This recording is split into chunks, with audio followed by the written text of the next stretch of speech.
We choose to go to the moon in this decade and do the other things, not because they are easy, but because they are hard. If you're going to pick some place to die, then why not Mars? Bueno, hoy tenemos un guión tan largo que me da a mí que a la media hora te voy a decir, Javi, vamos a dormir porque esto no acaba nunca. Es que nos hemos liado a apuntar cosas, Matías. Además has tenido hoy un día largo, ¿no? Has tenido actividades espaciales en una universidad o algo así me has contado, ¿no? Así es. Esta mañana me pasé por la SpaceCon, unas conferencias espaciales que montaban en la Universidad Rey Juan Carlos. Además era el tercer año que lo hacían y tal y como han sido estos últimos años, esta era la primera vez que lo hacían presencial. Claro, suele pasar este año. Sí. Y me fui para allá a hablar de las actividades de Active Debris Removal, ¿no? De retirada activa de basura espacial que realizamos en GMV. Tendremos que hablar, pues si quieres lo hablamos ahora, aunque no esté en ese orden del guión, de la basura espacial que se ha encontrado el Ingenuity en Marte, porque me ha llamado mucho la atención. A ver, es algo muy visual, vais a tener que ir al enlace para verlo, pero en el último vuelo de nuestro querido Ingenuity, del Mars Helicopter, se ve como que lleva un trozo de algo colgando, como si fuera un trozo de plástico, ¿no? Es muy curioso. Se le ha quedado ahí el envoltorio del chicle pegado en la tapa, en la pata. Exactamente, decían por ahí como el papel higiénico pegado al zapato, ¿no? Totalmente. Y lo curioso es que la NASA creo que todavía no sabe de dónde viene ese desecho colgando, ese trozo de basura, que se suma a esa maraña como de cuerda o de cables que encontró el Perseverance, me parece que fue, y también a la foto que hizo el propio Mars Helicopter, el propio Ingenuity, de lo que era el caparazón con el que aterrizó el Perseverance. Entonces, bueno, ya hay bastante basura también por Marte, ¿no? Curioso. Sí, estamos llenando todo de basura. Allá donde vamos, ahí dejamos. Por cierto, vuelo 33 de 5 que iban a ser de prueba y sigue ahí en el invierno marciano, como comentamos en el episodio anterior. Pero yo creo que la noticia espacial del mes, de la semana, bueno, ya estamos en octubre, pero que tenemos que grabar hoy, que tenemos que comentar hoy, y que me dio muchísima rabia no verlo en directo. Me fui a dormir. ¿Cómo me arrepentí? Tampoco fue tan tarde, ¿no? Suficientemente tarde. Fue 11:15 UTC, así que aquí serían, ahora estamos en UTC, 1:15. Fue a la 1:15. Fíjate, si hubiera retrasado una horita y media mi hora de dormirme, habría vivido esa emoción que vivió todo el mundo que lo vio en directo, porque parece que hasta el último momento estaban llegando imágenes, ¿no? Sí, estuvieron con la cámara Draco, que es también la que usaban para la navegación, por si hacía falta alguna corrección de último momento para apuntar bien al Espera, todavía no hemos dicho de qué estamos hablando, creo, de la emoción. Puede que no. Estamos hablando de cuando DART se estampó contra un asteroide. Sí, seguramente ya sabíais de qué estábamos hablando, porque habréis visto las imágenes. Creo que fue hasta portada del País, o sea, de las imágenes astronómicas más icónicas que vamos a tener esta década y posiblemente del siglo, ¿no? Pues sí, porque claro, es la primera vez que hacemos la prueba de un interceptador cinético, ¿no? De una de estas herramientas que tenemos de defensa planetaria para evitar correr el destino de los dinosaurios, ¿no? Y otras. Por fin tenemos algo que luego, si se pone en marcha, pues un presidente de Estados Unidos, lo veremos en alguna película presionando un botón rojo en plan activen la defensa planetaria, ¿no? Contra los asteroides que nos manden los bichos como en Starship Troopers. Pues podremos lanzar un interceptador cinético de estos. DART se lanzó contra un inocente asteroide. Dimorfo estaba ahí orbitando alrededor de Didimo, atento solo a sus cosas, cuando de repente el 26 de septiembre, por la noche, como hemos dicho, DART le atacó. Tenemos que poner música de suspense cuando te pones así de intenso. Un poco de drama. Y precisamente la prueba se hizo con Didimo y con Dimorfo porque son... Yo siempre digo Didimos y Dimorfos porque estoy influenciado por el inglés, pero parece ser que en español se dice sin las S, Didimo y Dimorfo. Sí, es cierto, lo he visto escrito así como tú dices y en inglés lo escriben pues con la S al final, ¿cierto? Entonces yo estoy ahí ya maleado. O Didi Moon, ¿no? O Didi Moon, exactamente, un nombre mucho mejor. ¿Dónde va a parar? Y claro, o sea, la prueba se hizo en estos asteroides porque no tienen ningún riesgo para el planeta en los próximos años, 100 años o más años. Y entonces es un sitio seguro, puedes alterar un poco la órbita sin riesgo luego para la Tierra. Como decías, la cámara Draco, que era la cámara de navegación, estuvo tomando imágenes casi hasta el último momento. Era bastante curioso porque hasta 4 horas antes del impacto, la cámara no era capaz de discernir lo que era la luna esta. Hasta entonces no conseguía verla. Ya a partir de ahí la empezó a ver, luego fue creciendo. Impactó a 6,1 kilómetros por segundo, que son unos 22.000 kilómetros por hora, con una masa de 550 kilos. No es mucho porque, bueno, Dimorfo tiene un tamaño de unos 163 metros de diámetro, que usan la medida de diámetro, pero a mí en las imágenes la verdad es que me parece un elipsoide, entonces no tengo muy claro las dimensiones de esta lunilla. Sí, muy redondo no es. No parecía, ¿verdad? No. Y la cosa es que este impacto debería cambiar un poco su semieje mayor y hacer que el periodo del asteroide cambie en un 1%. No es una barbaridad, pero hay que tener en cuenta que esto se supone que sería si hubiera un asteroide que amenazase la Tierra, se intentaría lanzar con tiempo suficiente. Y un 1% en las dimensiones que nos movemos en el espacio, pues ya es suficiente para evitar que un asteroide chocara contra la Tierra. Así que con eso podríamos salvarnos. Podemos decir que fue un éxito, o sea que estamos un poquito más preparados para ese supuesto asteroide peligroso que algún día acechará la Tierra y que quizá tengamos que desviar para sobrevivir todos. Bueno, dicho así suena un poco preocupante, pero puede pasar, o sea, a los dinosaurios les pasó.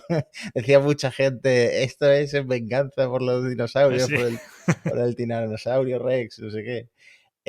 Bueno, de hecho, tú dices que no fue para tanto, pero esa nube de, podríamos decir, polvo o de escombros que eyectó, se pudo ver desde la Tierra. Había telescopios observándolo, los telescopios del Atlas Project en Hawái, en Turquía, desde el Observatorio Nacional de Tubitak también se observó, y yo creo que lo más curioso de todo fue que fue la primera ocasión en la que el telescopio espacial Hubble y el telescopio espacial James Webb colaboraron o trabajaron juntos simultáneamente para observar el mismo objeto celeste, en este caso, el mismo evento, que era el impacto de DART. De hecho, es curioso leer sobre cómo se prepararon para capturar esto con el Webb, porque por lo visto les llevó semanas de planificación y el Webb tuvo que moverse 3 veces más rápido de lo que era su límite previsto, o sea que fue muy complicado, pero al final lo consiguieron.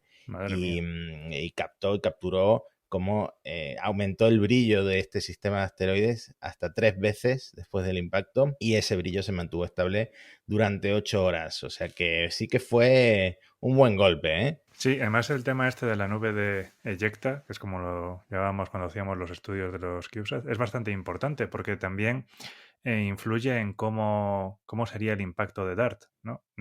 Para empezar, no se sabe muy bien todavía cómo es dimorfo de estructura, aunque se supone que puede ser lo que se llama una pila de escombros.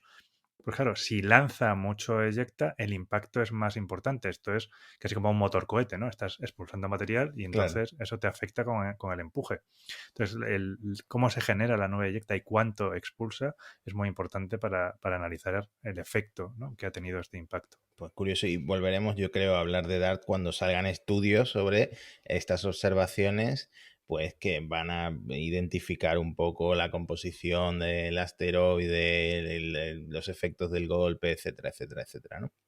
Y luego no nos olvidemos que también se grabó con las cámaras Leia y Luke del CubeSat italiano LiCiaCube, que pasó 3 minutos después y lo grabó. Una era en blanco y negro, otra en color, con distintas resoluciones, y algunas ya se han mandado, pero tienen todavía que procesarse, y esos también van a ser muy interesantes.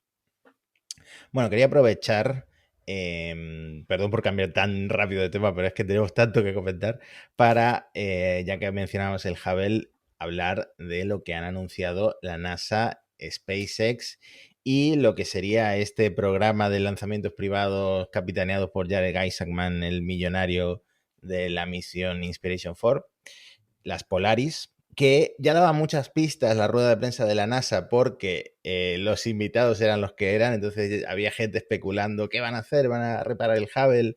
Bueno, más o menos, van a realizar un estudio conjunto para ver si es viable elevar la altitud del Hubble a su altitud inicial de 600 kilómetros. Esto, por supuesto, tiene el beneficio de que extendería la vida útil del Hubble, que si no, pues va a hacer su reentrada. Decías tú, ¿cuándo más o menos se espera que haga la reentrada del Hubble? Según cómo evolucionaría la actividad solar, y entonces la resistencia atmosférica como cambie, se estima que podría reentrar entre 2028 o 2040. Ahora mismo ya, de hecho, ha bajado, la nominal era de 600 y ahora está a unos 540.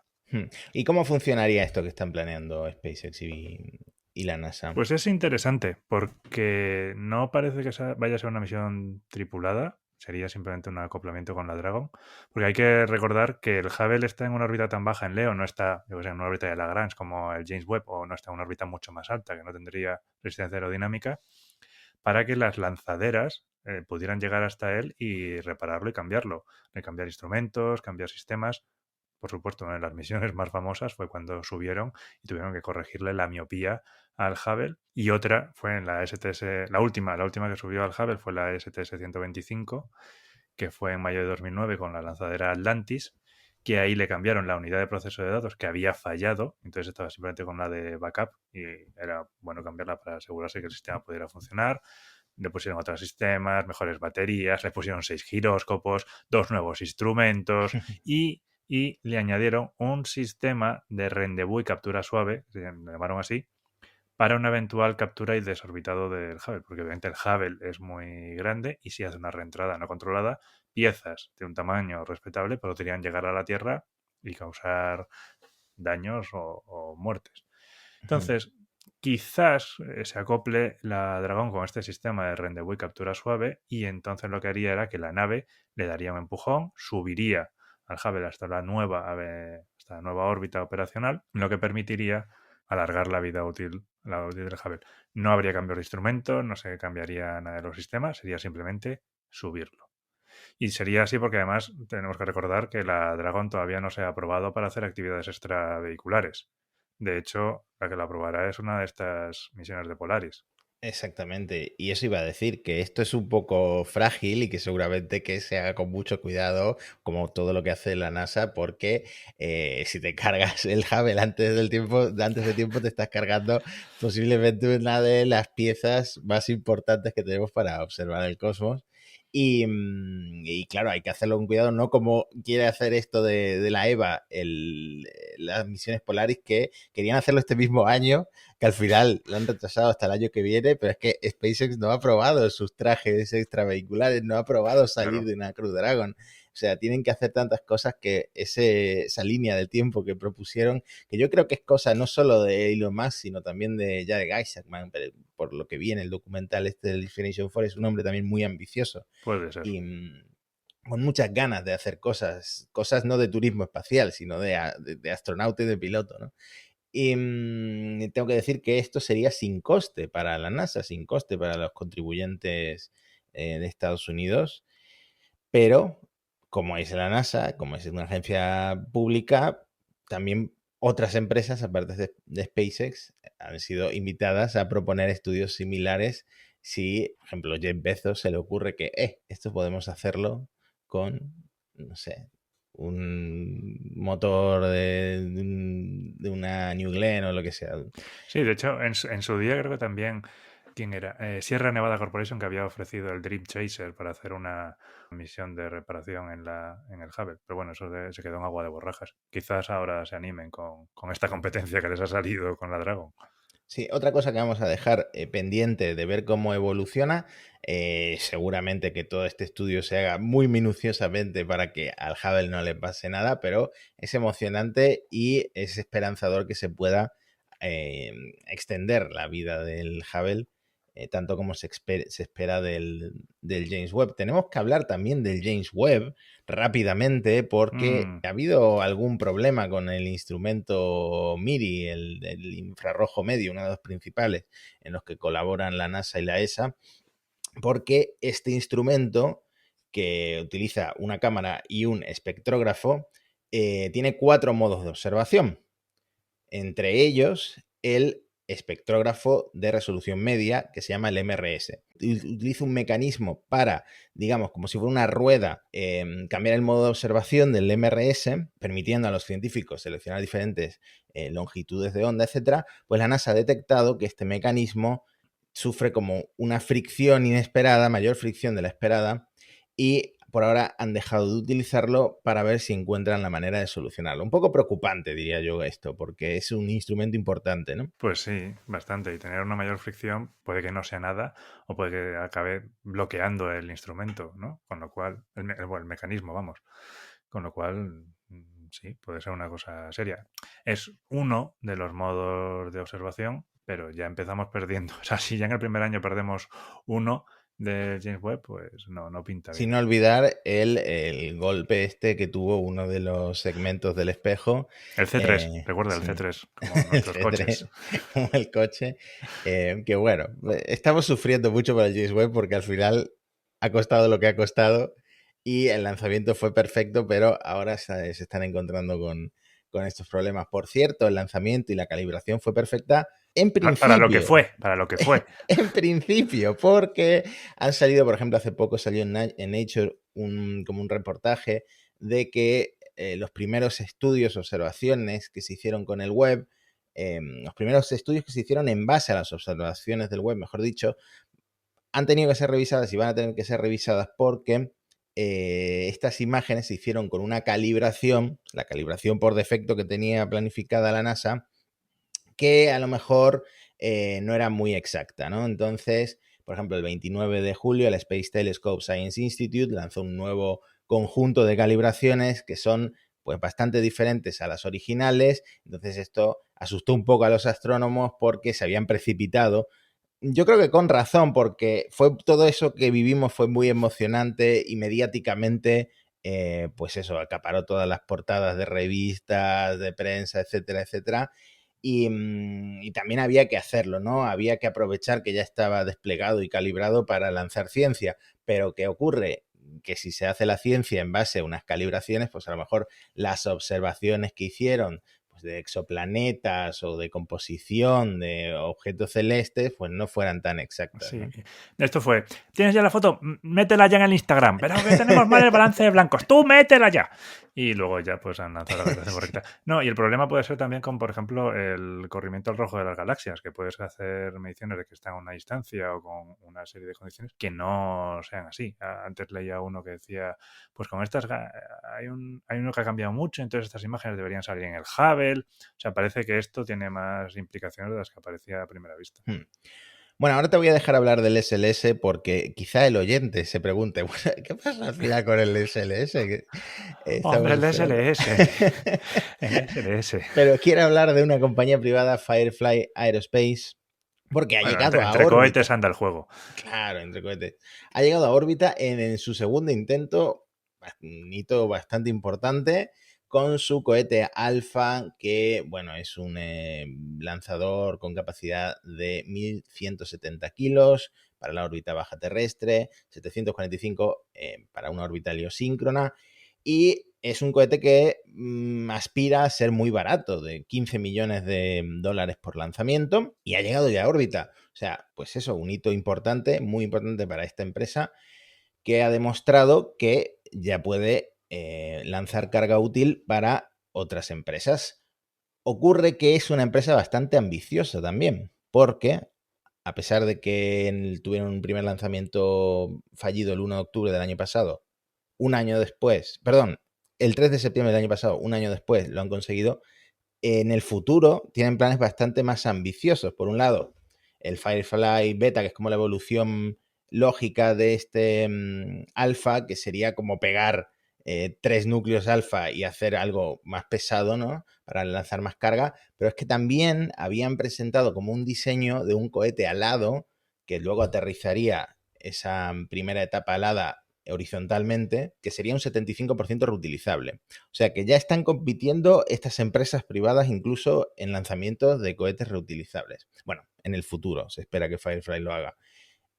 Así que nada, otro competidor. Yo la verdad es que tengo por ahí una lista de todos los lanzadores que hay en el mundo. Generalmente estamos hablando de los estadounidenses, pero pronto hablaremos también de los europeos. Y que va creciendo y asusta a tanta gente, ¿no? Sí, bueno, dos cosas con esto de Firefly. Parece que es muy fácil que ya tengan un núcleo alfa y ahora el beta sean 3 núcleos juntos, pero eso luego lleva más trabajo del que parece, ¿eh? SpaceX con el Falcon Heavy también eran 3 primeras etapas del Falcon 9 y les llevó un tiempo. Ponerlas juntas y hacer que funcionen no es tan evidente como simplemente pegarlas con un poco de cinta gris. Cuesta. Y luego me llama mucho la atención el Gamma, porque vale, es reutilizable, pero el concepto es completamente diferente a SpaceX o lo que hemos visto hasta ahora. Lo que quieren es esos cohetes al lado y quieren que aterrice en una pista como si fuera un avión. O sea, eso me parece fantástico. Estoy deseando verlo. Sí, cuanto más originalidad, mejor, porque no sé, ya los cohetes Claro, verticales para están tan hacer lo pasados mismo de que, moda. por favor, Exactamente, exactamente. Por favor, háblame del SLS, que ese sí que no despega ni para atrás. el SLS, nuestra nueva misión maldita después del James Webb. Ahora podemos poner música melancólica, ¿no? Bueno, pues como sabemos, tuvimos una serie de intentos de lanzamiento que no fructificaron y luego la NASA se planteó primero hacer un ensayo que podemos decir que fue bien. Sin embargo, tuvieron de nuevo un par de escapes de hidrógeno, uno de ellos, por supuesto, en el sistema de desconexión rápido, que era el que se suponía que ya habían reparado. En este caso no fue un problema. El equipo fue capaz de arreglarlo y mantener los dos escapes bajo control, así que la prueba se dio por pasada. Fantástico. Sin embargo, el destino no quería que el SLS se lanzara en septiembre y le lanzó un huracán. Porque no teníamos suficiente, vamos a meter un huracán en la historia. Y vino el huracán Ian. El huracán Ian atravesó Cuba y atravesó Florida. En principio se pensaba que el SLS se iba a lanzar el 27 de septiembre. Ya el hecho de que Ian se acercara lo retrasó para el 2 de octubre, pero viendo que Ian está cobrando fuerza y que se dirigía directamente hasta Florida, también cancelaron el lanzamiento del 2 de octubre y el martes 27 lo llevaron de vuelta al SLS, al edificio de ensamblaje vertical, para que estuviera guarecido durante la tormenta. 8, 10, no me acuerdo cuánto llevó, unas 8 o 10 horas de viaje para volver al centro de ensamblaje vertical. Se retransmitió, por supuesto, para todos los fans de las carreras de caracoles. Tiene que ser muy fan para verte ese viaje entero. Un poco, sí. Eso es para ver en cámara rápida, ¿sabes?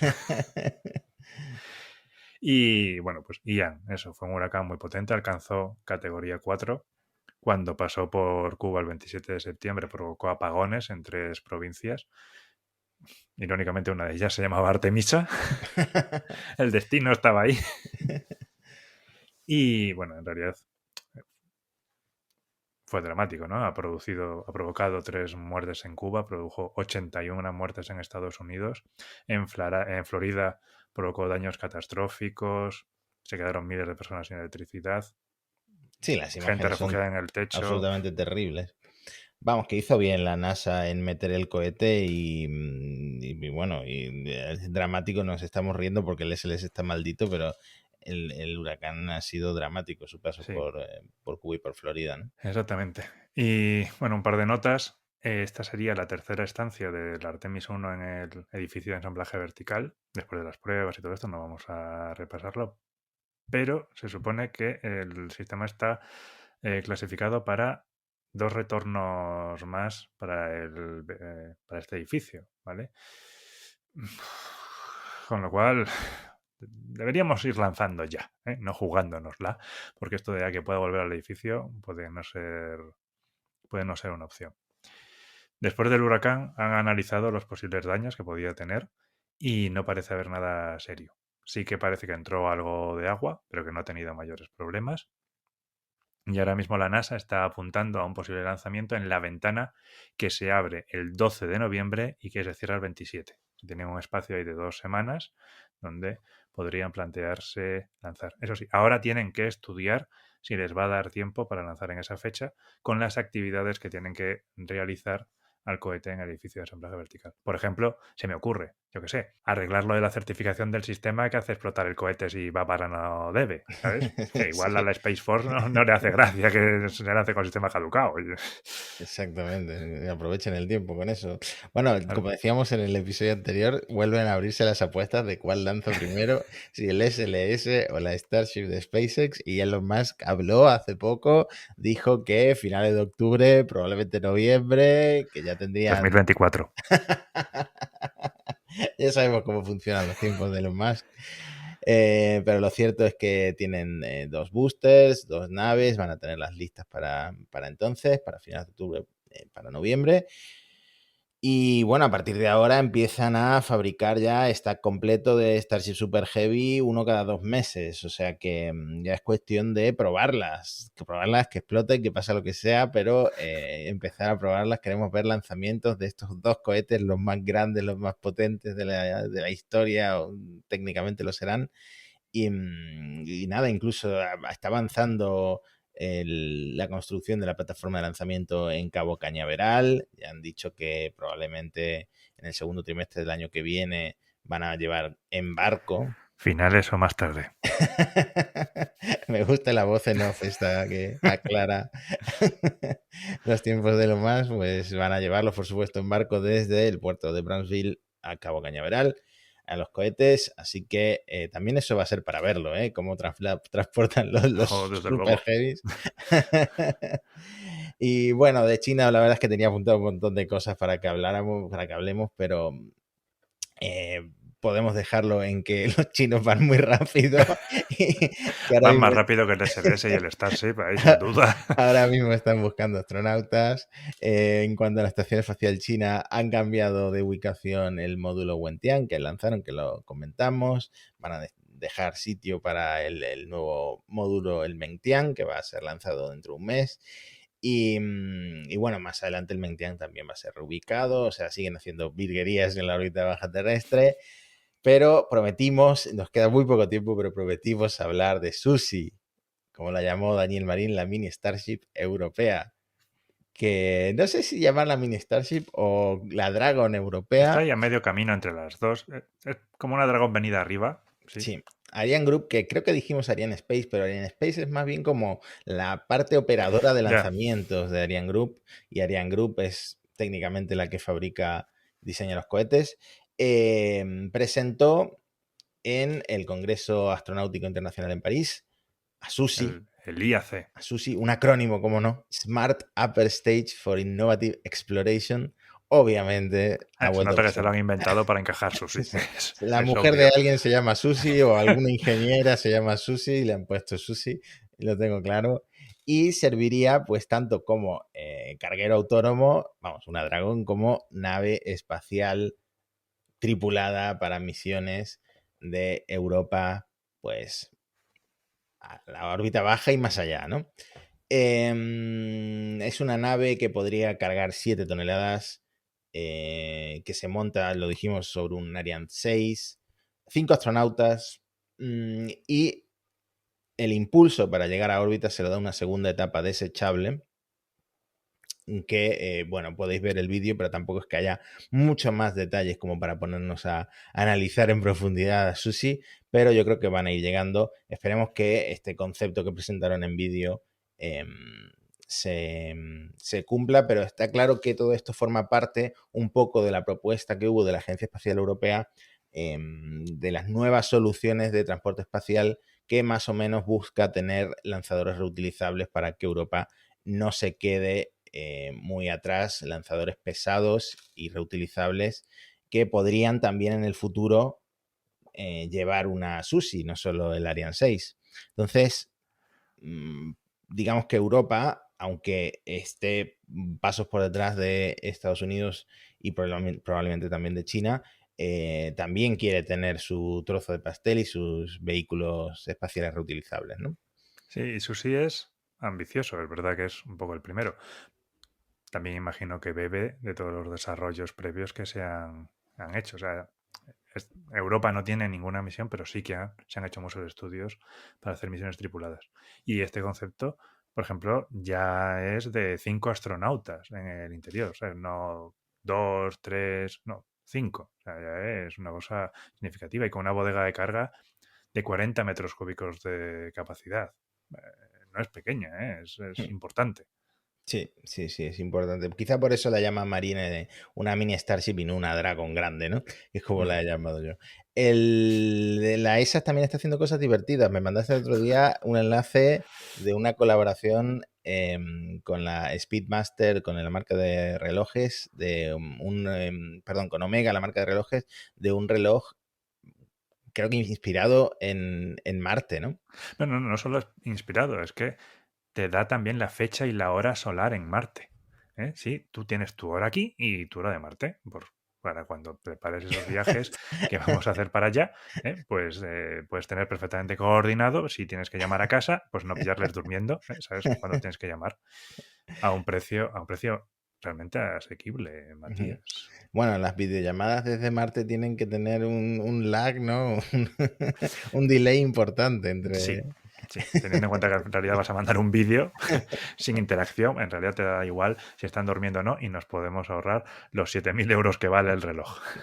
Bueno, nos vamos a despedir casi ya, pero ya que hemos hablado de Europa, vamos a bajar un poquito más a España, porque no es que haya novedades, pero sí que las ciudades estas que estaban como candidatas de la Agencia Espacial Española, como que han presentado su candidatura en un evento, de hecho fue en Marbella, ¿no? Correcto. Y ahí se presentaron las 5 ciudades que se presentan para la sede. Sevilla, como comentábamos, también está Huelva, Teruel, Tres Cantos y Canarias. No es una ciudad, pues supongo que se plantean como conjunto, pero ahí están las candidaturas para la sede. De alguna manera, todas un poco relacionadas con la industria aeroespacial. Tú, por ejemplo, trabajas en Tres Cantos, ¿no? Correcto, ahí es. Yo trabajo en Tres Cantos. Esta mañana, de hecho, me recorrí, como decíamos antes, me recorrí la Comunidad de Madrid porque me fui a trabajar a Tres Cantos, luego me fui a Fuenlabrada a dar la charla en la universidad, luego volví otra vez a Tres Cantos y luego a Madrid, donde vivo. Ha sido un día muy entretenido. Bueno, yo voy a tirar para casa. Yo espero que gane o Sevilla. Sevilla me pilla más cerca, pero Sevilla-Huelva. Huelva me pilla también con la playa. Me parece bastante bien que ganara también Huelva. Así que tiro para casa. Bueno, todas tienen razones para poder ser la sede, ¿no? Sevilla, pues argumentaba que tiene una fuerte vinculación con el sector aeronáutico. Ahí hay una sede de Airbus, por ejemplo, ¿no? El de Tres Cantos, pues por supuesto decía que hay un alto porcentaje, decía el 95% del tejido empresarial espacial español, imagino. Creo que no es tan alto, pero es muy alto. En Tres Cantos está GMV, está Deimos, está Airbus, está Thales, está Sener. O sea, hay muchas cosas en Tres Cantos de este sector. La consejera de Ciencia del Gobierno de Aragón argumentó que la provincia de Teruel tiene Galáctica, o el centro de astroturismo único en Europa de estas características, que me parece un argumento un poco flojo. Podemos tener, por ejemplo, podríamos haber dicho que están haciendo ahí las pruebas los de PLD Space en el aeropuerto de Teruel. Eso hay que destacarlo. El de Canarias, por ejemplo, también decía que un punto fuerte son las favorables condiciones meteorológicas, cosa con la que todos podemos estar perfectamente de acuerdo. Son 2 universidades y el astrofísico de Canarias. Y el de Huelva decía que hablar del espacio en España es hablar de Huelva por su historia en la experimentación, ¿no? El centro del Arenosillo, donde también PLD Space podría lanzar o lanzará el Miura. Bueno, vamos a ver. Veremos aparentemente se elegirá la ciudad a finales de noviembre, o sea que no estamos tan lejos. No, estamos ahí. Con un presupuesto, dicen, de 500 millones de euros. No sé si están recibiendo currículum, yo voy a mandar el mío. Tengo un podcast del espacio. Para la agencia de comunicación eso podría funcionar. Pero tú ten en cuenta que al final se van a reusar mucho lo que ya hay. Yo imagino que, no sé qué van a hacer con el INTA, pero también está el CDTI. O sea, mucha de la infraestructura que hay ahora mismo en el CDTI ya se reusará en esto. Entiendo que va a ser más una reorganización, lo cual también es un poco un problema. Hay mucha gente del CDTI que obviamente tiene su vida hecha en Madrid, no se van igual a querer ir a Canarias si fuera el que sale. No me extrañaría que salieran Tres Cantos al final, no me extrañaría. No lo sé, ya sabes que Pedro Sánchez ha dicho que Madrid no. Entonces, eso ya lo cierra un poco. también podría pasar, como pasa con la Agencia Espacial Portuguesa. Los cuarteles oficiales que están ahora mismo en construcción están en las Azores, en Santa María de Azores, pero casualmente tienen unas oficinas en Lisboa. Adivina dónde se hacen las reuniones. Casualmente, sí. Bueno, entiendo también por qué, irse hasta allí, Claro. ahora que se cancelan tantos vuelos. ¿Te parece, Javi, si nos despedimos con la canción, el nuevo himno de la Fuerza Espacial de Estados Unidos? ¿Qué te pareció? Pues me pareció mejorable. Mira, no sé, o sea, vale, se han tirado años haciéndolo, por lo que he leído era como un par de años con la letra y con la música y al final es una estrofa, ¿sabes? Tampoco es mucho más.